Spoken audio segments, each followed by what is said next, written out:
Tanya Trott, thank you so much for joining me. It was obviously International Women's Day on Saturday, a very special day in the calendar, one that I'm very passionate about, one that I know you're very passionate about. I think we'd both love to see more and more women considering a career in technology. Definitely. Exactly. And look, I mean, I suppose in terms of yourself, Tanya, you've had an amazing 25-year career within technology. You've worked for organisations like NAB and Orica and BlueScope, Telstra, Foster's, Cisco, and currently, of course, Transurban, where you're CTO.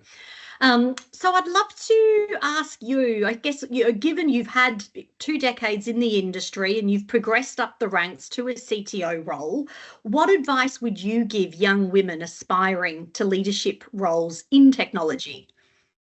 Yeah, that is a great question, Katrina. Thank you very much. I think the very first thing is you have to work hard and demonstrate your value. So there's really no getting around that. So I think bearing that in mind, it's good to focus on probably initially a discipline that you're passionate about, become somewhat of a domain expert, if it's possible to do that in that particular domain, and demonstrate value. So I think that's probably the first point. Then once you've got that, it's much easier to branch out than into other areas. And so one of the things that I do advise people to do is perhaps go and get some credentials in that domain, that technology domain that you're working in, and then build on those. But then ultimately where you need to get to, I think, to move into senior leadership roles is getting P&L responsibility. I think that is a bit of a game changer. So move up the ranks, look for a role that's going to give you some P&L responsibility, because that's what a lot of hiring managers look for as you're starting to become responsible for bigger teams, for instance. So I think look at where you can get that kind of a role. But I also think another really important thing is to make your aspirations known to your line manager and to their peers, if that is appropriate. Let people know that you're looking for the next step. Be reasonably clear and articulate about what you think that next step looks like for yourself, so it helps them identify opportunities for you, and speak up about it. So I think you need to let those aspirations be known.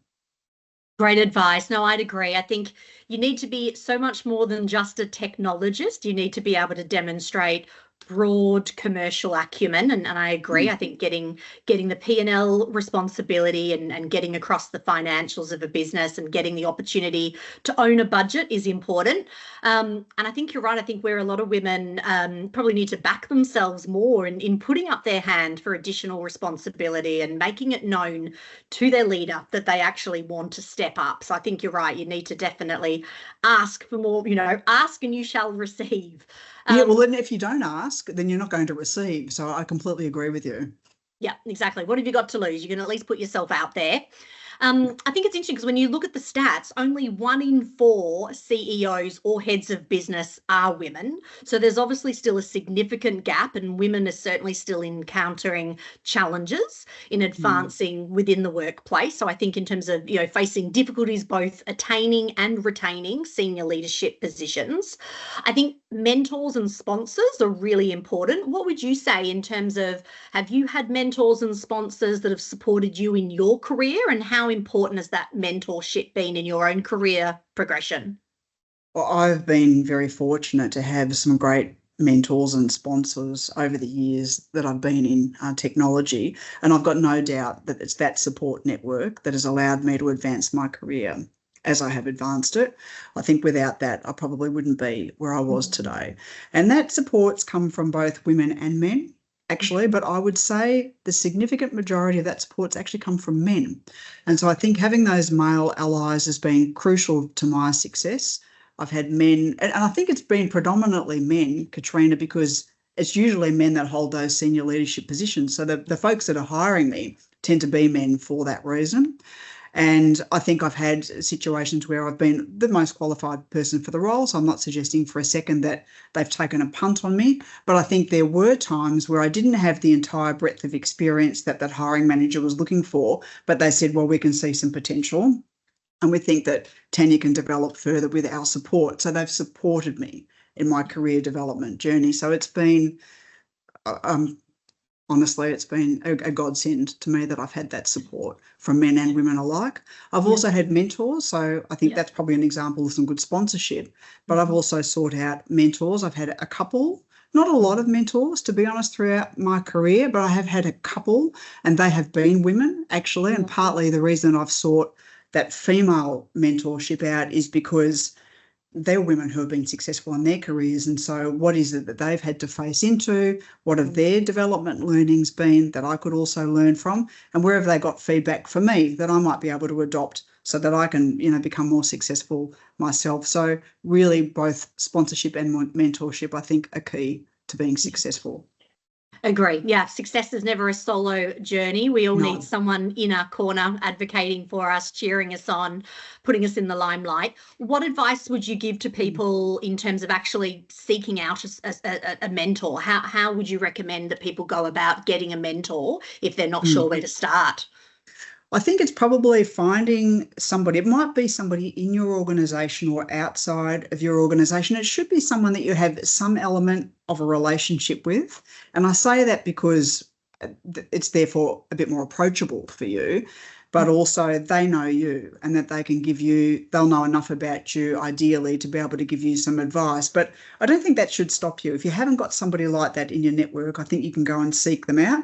But for me personally, what I've looked for is women who are more senior than I am, because they've obviously got something that I can learn from. They've been through a career path that they've had to navigate in some way, and so they'll have hopefully some good advice for me. I have simply asked.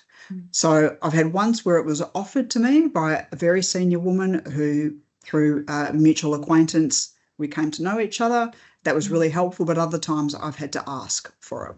And I've never been knocked back, actually. I think once I've asked, people have been really happy that I'm acknowledging that they've got some seniority and some expertise that I could learn from, and they've been happy to help.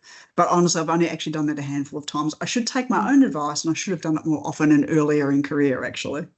Yeah, but I think, often too, the mentor can get as much out of the relationship as the mentee. So I think, and it's, I think mentors get, they want to give back as well. I think we all reach a point in our career where we actually want to help lift up others and see others elevate in their career. And it's sort of thinking about how do we pave the way for the next generation of talent, be it whatever gender, but we certainly want to see more women in technology, given the current ratio is only about 29% of the industry is made up of women.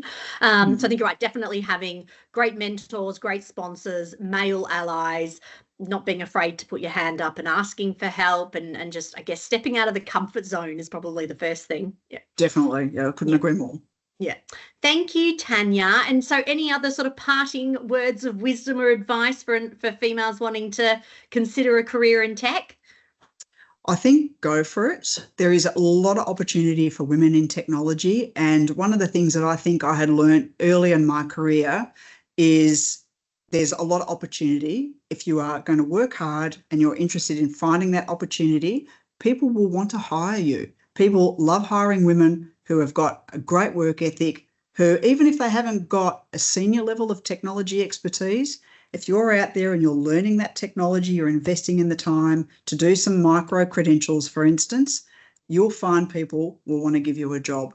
So do it, be vocal about the fact that you're doing it, apply for the roles, seek that mentorship. That'd be the advice that I'd want to leave anybody listening to this, Katrina.